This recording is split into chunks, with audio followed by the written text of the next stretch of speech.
अस्सलाम वालेकुम प्यारे बच्चों। आज जो हमें पढ़ना है पेज नंबर 136 से।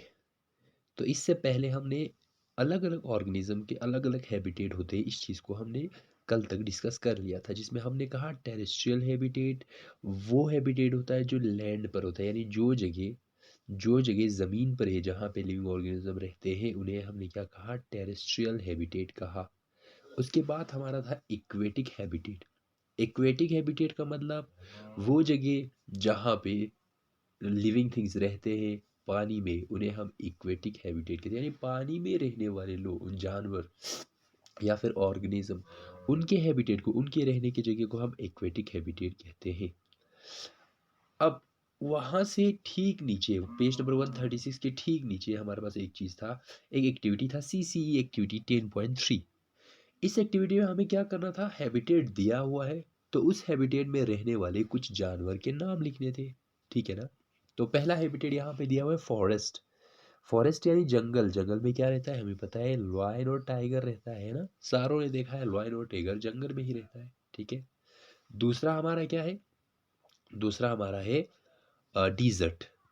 डीजर्ट क्या होता है हमारा, वो जगह जहाँ पे पानी की बहुत किल्लत होता है वो जगह डीजर्ट होता है। जैसे कि हमें बोलते हैं, जिसको हम रेगिस्तान बोलते हैं। और आपको पता है हमारा ये लद्दाख है ना, ये भी एक डिज़र्ट है। क्यों? क्योंकि यहाँ पे भी पानी का बहुत किल्लत है, लेकिन यहाँ पे सर्दी ज़्यादा है, इसीलिए हम इसको कोल्ड डिज़र्ट बोलते हैं। ठीक है। तो डिज़र्ट में कौन कौन से एनिमल रहते हैं हमें पता है, एक तो कैमल। कैमल हमें पता है ना, ऊंट वो रहता है। दूसरा बहुत सारे लिजर्ट होते हैं, जैसे कि हमने अपने इलाके में देखा है बहुत सारे लिजर्ट होते हैं ना। उसके बाद माउंटेन्स। माउंटेन्स यानी पहाड़ी इलाका। पहाड़ में कौन कौन से जानवर रहते हैं, तो पहाड़ में तो हम लोग हैं, हमारा इलाका पहाड़ी है ना। तो पहाड़ में हमें पता है एक तो ब्राउन बियर होता है।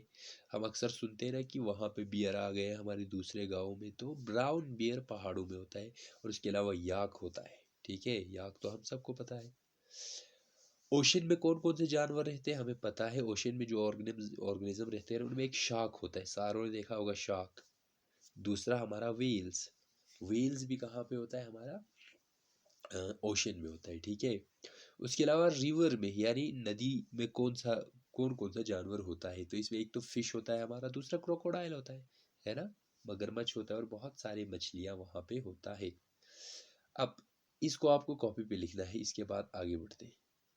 Terrestrial habitat and adaptations.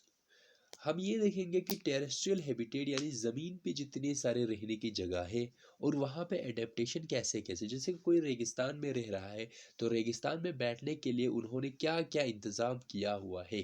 ठीक है, किन किन चीज़ों को की तैयारी उन्होंने करके बैठा हुआ है जिससे रेगिस्तान में उन्हें गर्मी ज़्यादा ना लगे, पानी की ज़्यादा ज़रूरत ना पड़े। इसी तरह से अगर कोई ऑर्गेनिज्म ठंडे जगह सर्दी वाले जगह पे रहते हैं तो फिर उस ऑर्गेनिज्म को क्या सर्दी से बचना पड़ेगा, तो उसके लिए जो जो उन्होंने अपने अंदर चेंज किए हैं ना उन्हें एडेप्टेशन बोलेंगे। ठीक है। तो शुरू करते हैं। सबसे पहला डिजर्ट से। Deserts are areas which receive very little rainfall. Desert वो एरियाज होते हैं, एरिया मतलब जगह जहाँ पे बहुत कम रेनफॉल रिसीव होता है। रिसीव मनी वहाँ पे आना हो, यानी वहाँ पे बहुत कम रेनफॉल आता है। एक्चुअली रिसीव का मतलब लेना होता है। ठीक है। जैसे कि हम किसी से कुछ लेंगे ना तो उस वो रिसीव हो जाएगा। यहाँ पे क्या ले रहे हैं, ये नेचर से रेनफॉल ले रहा है, तो बहुत कम रेनफॉल लेता है। ठीक है, तो वहाँ पे बहुत कम बारिश होता है। Deserts are very hot and dry. Desert होता क्या है, बहुत हॉट बहुत गर्म जगह होता है, बहुत ड्राई होता है। ड्राई का मतलब सूखा, पानी की कमी होना। ठीक है। Camels, cactus, date palm trees, rattle snakes are example of organism for in desert. Desert में कौन कौन से ऑर्गेनिज्म होते हैं हमने देखा, एक कैमल जो हमने ऊपर लिखा था, एक हमारा कैक्टस। कैक्टस तो आपने देखा ही होगा, नहीं देखा है तो अगले पेज पे जाना, हमारा पेज नंबर 137 है ना, वहाँ पे दिया हुआ है दो तीन किस्म के कैक्टस। कैक्टस जिन पे छोटे छोटे कांटे होते हैं। ठीक है ना।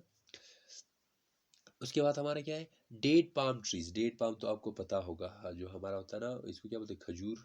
ठीक है, उसको हम बोलते हैं डेट पाम। रेटल स्नेक एक स्नेक होता है जिसके ना दुम हिल रहा होता है, बहुत तेजी से हिल रहा होता है, उसको हम रेटल स्नेक बोलते हैं। ठीक है। ये सारे ऑर्गेनिज्म वो कहाँ पे होता है, डिजर्ट में होता है। तो डिजर्ट पता, डिजर्ट में कौन कौन से ऑर्गेनिज्म पता चला। तो डिजर्ट में टेम्परेचर क्लाइमेट कैसा होता है, बहुत ज़्यादा हॉट और बहुत ड्राई, बहुत सूखा और बहुत ज़्यादा गर्मी। और वहाँ पे रेनफॉल क्या होता है, बहुत कम। तो तीन चीज़ें डिजर्ट के बारे में याद रखना। पहली चीज़ मैंने बोला डिज़र्ट में बारिश बहुत कम होता है। दूसरी चीज़, डिज़र्ट में बहुत ज़्यादा गर्मी होता है, बहुत सूखा होता है, ठीक है ना? और उसके बाद नाम याद रखने। तो आगे बढ़ते हैं, नेक्स्ट वाले पेज पे चलते हैं। तो वाले पेज में हमारा क्या है, हमारा ये है कि डिज़र्ट में प्लांट कैसे ज़िंदा रहता है। प्लांट लाइफ का मतलब होगा प्लांट की ज़िंदगी कैसी होती है, ठीक है? कैसे-कैसे प्लांट डिज़र्ट में रहते हैं। तो इससे रिलेटेड कहा है, most plants have long roots that penetrate deep inside the soil in search of water. यहाँ पे बोल रहे हैं ज़्यादातर जो प्लांट होंगे ना, उनके रूट्स, उनके जड़ जो है ना, वो बहुत लंबे होंगे, बहुत अंदर तक वो जड़ जाएगा। पेनिट्रेट मतलब अंदर जाना, तो बहुत अंदर डीप डीप मतलब गहराई तक क्या करते हैं, वो पेनिट्रेट होता है, पेनिट्रेट में चला जाना। तो हमें ये देखा कि प्लांट जो सारे होते हैं उनके रूट बहुत लंबे होते हैं और बहुत अंदर तक वो चला जाता है, ज़मीन के बहुत अंदर, जहाँ उसको पानी नजर आएगा ना वहाँ तक। Inside the soil in search of water, क्यों जाता है ज़मीन के बहुत अंदर, क्यों जाता है? सर्च ऑफ वाटर, वाटर की तलाश में, सर्च मतलब तलाश होता है, ठीक है। Many plants such as cacti have fleshy stem to store water। बहुत सारे प्लांट जैसे कि हमारा कैक्टी, ये है ना कैक्टी, ये सारे कैक्टी जिसको हमने पहले कैक्टस कहा, तो ये सारे कैक्टी क्या होता है, इनके स्टेम फ्लैशी होते हैं। फ्लैशी मतलब बहुत ज़्यादा मोटे मोटे होते हैं, फ्लैशी का मतलब मोटे मोटे, जैसे दिख रहा होगा इनका स्टेम बहुत मोटा है, सेकंड वाले का भी बहुत मोटा है, इसका भी बहुत, क्यों? ताकि वो वहाँ पे पानी स्टोर कर सके। तो याद रखना है, जो प्लांट्स होते हैं ना डिजर्ट में, उनका फ्लैशी स्टेम होता है और उसमें पानी स्टोर करता है। दे आर कॉल्ड सक्यूलेंट, और उन्हें सक्यूलेंट कहते हैं। सक्यूलेंट क्या होता है, जो कैक्टी होता है या कैक्टस होता है, उनका स्टेम जो है वो बहुत फ्लैशी होता है, बहुत मोटा होता है, और वहाँ पे पानी जमा करते हैं, इसीलिए हम उनको सक्यूलेंट कहते हैं, ठीक है। अब आगे सक्यूलेंट प्लांट्स, इसीलिए उन्हें हम सक्यूलेंट प्लांट्स कहते हैं। The stem is also covered with a thick waxy layer that helps to retain water. उसके साथ साथ जो स्टेम होता है ना, उसके बाहर क्या होता है, एक वैक्स जैसा कवर होता है। वैक्स हमें पता है ना, जैसे कि हमारे मोम होता है ना, मोमबत्ती का वैक्स, वैसा ही बाहर कवर होता है, ताकि क्या कर सके, पानी को अंदर रख सके, पानी को बाहर जाने ना दे, ठीक है। रिटेन मतलब बचा के रखना, अपने पास रखना। वो स्टेम क्या कोशिश करेगा, पानी को अपने पास रखने की। High temperature causes great water loss from leaves. अब डिजर्ट में हाई टेम्परेचर होता है, हाई टेम्परेचर बहुत ज़्यादा गर्मी होता है, तो इससे ज़्यादा वाटर लॉस होता है, इससे ज़्यादा पानी बाहर निकलता है, ठीक है ना। To prevent this, leaves are reduce to spines. इसीलिए जितने सारे लीव्स थे वो सब क्या बन जाते हैं, स्पाइन्स, यानी कांटे बन जाता है, जैसे कि आपको यहाँ पे दिख रहा होगा, मैं आपको दिखा दूँ कांटे। तो यहाँ देख लो, यहाँ बहुत सारे छोटे छोटे कांटे हैं, है ना। क्यों है?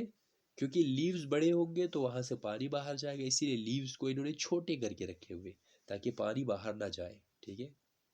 इसी तरह यहाँ पे भी देखो बहुत सारी स्पाइन, ये एक्चुअली इसके लीव्स है। यहाँ पे जितने सारे कांटे दिख रहा है ना, वो कांटे इसके लीव्स होते हैं, पत्ते होते हैं, ठीक है। अब आगे सुनो, अब फिर यहाँ पे एक एक्टिविटी है, उस एक्टिविटी को सुन लो। एक्टिविटी में लिखा है, bring a potted cactus and a leafy plant in the classroom. एक बार आपको क्या करना है, एक कैक्टस को क्लासरूम में रखना है जो पॉट में हो, ठीक है। दूसरा आपको क्या करना है, एक लीफी प्लांट यानी पत्तों वाले, एक कैक्टस को, दूसरा पत्तों वाले किसी प्लांट को, दो पॉट में लेके क्लास में रखना है। Try polythene bags to some part of the two plants. उन दोनों प्लांट के कुछ पार्ट्स में क्या करो, प्लास्टिक से, पॉलिथीन से उसको बांध लो, यानी क्या करना है, प्लास्टिक के अंदर रखना है कुछ पार्ट्स को।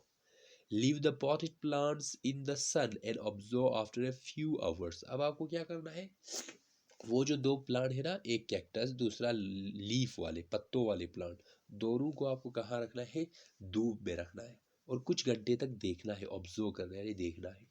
वट डू यू सी, आपको क्या नजर आता है, do you see any difference in the amount of water collected on the two polythene bags. अब आपको क्या नजर आएगा, वहाँ पे डिफरेंस, फर्क नजर आएगा किस चीज़ में, जो हमने पॉलिथीन बांध के रखा है ना बाहर, जैसे कि हमने कैक्टस के कुछ पार्ट में भी पॉलिथीन बांधा बाहर से, और हमारा जो लीफी वाला प्लांट है ना, जिसमें पत्तों वाला प्लांट है, उसके बाहर भी प्लास्टिक बांध के रखा है। तो आप दोनों में देखोगे ना, तो पत्तों वाले प्लास्टिक में क्या होगा, ज़्यादा पानी जमा हो गया होगा, क्योंकि वो पत्ते ज़्यादा पानी बाहर निकालेगा, ठीक है। और जो कैक्टस है वहाँ पे पानी कम बाहर निकला होगा, ठीक है ना। अब उसके नीचे देखो, एक्टिविटी से नीचे, एक्टिविटी से नीचे क्या लिखा हुआ है, एक मिनट। तो एक्टिविटी से नीचे लिखा हुआ है, desert plant lose very little water through through in the shape of spines, यानी यहाँ पे लिखा हुआ है डिजर्ट में जो प्लांट होते हैं जैसे कि हमारा कैक्टस, उसके लीव स्पाइन्स बने हुए थे, यानी कांटे, स्पाइन्स जिसको बोलते हैं कांटे बने हुए थे, जहाँ से बहुत कम पानी बाहर जाता है। यानी अगर बड़ा सा पत्ता होगा ना तो वहाँ से पानी ज़्यादा बाहर जाएगा। इसीलिए कैक्टस क्या करता है, अपने पत्तों को छोटा कर देते हैं, स्पाइन्स कांटे बना देते हैं, तो वहाँ से पानी कम बाहर जाता है। This help in reducing transpiration, इससे ट्रांसपिरेशन रिड्यूसिंग हो जाता है। रिड्यूसिंग मतलब कम होना, ट्रांसपिरेशन मतलब पानी का बाहर निकलना। तो यहाँ से दो चीज़ें याद रखना है। पहला, जो पत्ते होते हैं वो कैक्टस में छोटे हो जाते हैं, यानी डिजर्ट वाले प्लांट में पत्ते जो है ना वो कांटे बन जाते हैं। क्यों? ताकि ट्रांसपिरेशन कम हो। ट्रांसपिरेशन का मतलब पानी का बाहर निकलना, उसे हम ट्रांसपिरेशन बोलते हैं। तो ट्रांसपिरेशन कम होगा, पानी कम बाहर निकलेगा, ट्रांसपिरेशन याद रखना। यानी पानी का लॉस होना उसे हम ट्रांसपिरेशन कहते हैं, पानी का बाहर निकलना उसे ट्रांसपिरेशन कहते हैं। The leaves in desert plants are loss of water from the leaves through either absent. The leaves in desert plant are loss of water from the leaves through either absent, very small, or they are present transpiration. They are present transpiration. अच्छा, the leaves in desert plant are loss of water। तो आगे की sentence में ये बोल रहा है कि जो लीव्स होता है ना डिजर्ट प्लांट में, वो बहुत छोटे होते हैं, ठीक है, या फिर लीव्स एब्सेंट ही होता है, यानी लीव्स होते ही नहीं है। क्यों? ताकि वहाँ से ट्रांसपिरेशन बहुत कम हो। ठीक है ना, यहाँ पे ये सेंटेंस पूरे बुक में शायद गलत लिखा हुआ है। पूरे सेंटेंस में बहुत सारी चीज़ें उल्टा पुल्टा लिखा हुआ है, ठीक है। The leaves in desert plant are loss of water from the leaves through either absent very small. यहाँ पे लिखने की कोशिश ये कर रहा है कि जो लीव्स होता है डिजर्ट प्लांट में वो बहुत छोटे होते हैं, ठीक है।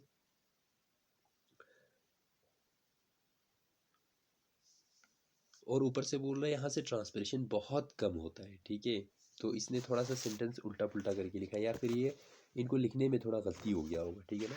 अब अगला देख लेते हैं। फिर हमारा है एनिमल लाइफ। अच्छा, वहाँ पे जो एनिमल होते हैं वो कैसे होते हैं, तो यहाँ पे लिखा है many desert animals and insects survive the heat of the day by staying in burrows deep inside the sand during the day। अब यहाँ से क्या बोला है, बहुत सारे एनिमल्स, मैनी डिजर्ट एनिमल मतलब बहुत सारे डिजर्ट में रहने वाले जानवर, और इंसेक्ट्स, इंसेक्ट मतलब कीड़े मकोड़े, वो सर्वाइव करता है। सर्वाइव मतलब जिंदा रहता है, और वो बचा रहता है किस चीज़ से, हीट से। हीट मतलब गर्मी से। Of the day by staying in burrows deep inside sand during the day. वो कैसे बचा रहता है, वो क्या करता है, जो सैंड है ना, रेत, उसके अंदर बहुत बड़े बरोज बनाते हैं। बरोज मतलब जैसे कि हम बोलते हैं ना, गार जैसा बनाना, यानी अंदर ही अंदर ऐसे होल बनाएंगे और अंदर बैठे रहेंगे, ठीक है। तो ऐसे बरोज के अंदर, सैंड के अंदर यानी रेत के अंदर, वो क्या बना देते हैं, खड्डे बना देते हैं, और उस खड्डों में आराम से बैठ जाते हैं, ठीक है। तो इसको बरो बोलते हैं। तो इससे क्या हो जाता है, वो हीट से सर्वाइव हो जाता है, सर्वाइव में बचा रहता है, वो इस गर्मी से, दिन की गर्मी से बचा रहता है। A camel has several adaptation to help it survive in dessert.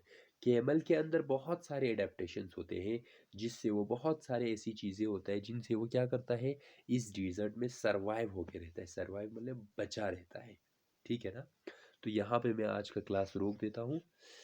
थोड़ा सा सेहत में प्रॉब्लम है, हेल्थ इशू है, इसीलिए मैं एक दिन छोड़ के क्लास ले पा रहा हूँ, ठीक है ना।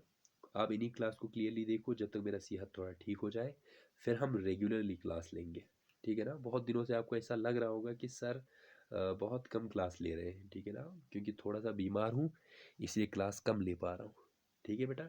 इसीलिए अभी तक इसी पे रोक देते हैं आज के लिए, कल से हम कंटिन्यू करेंगे।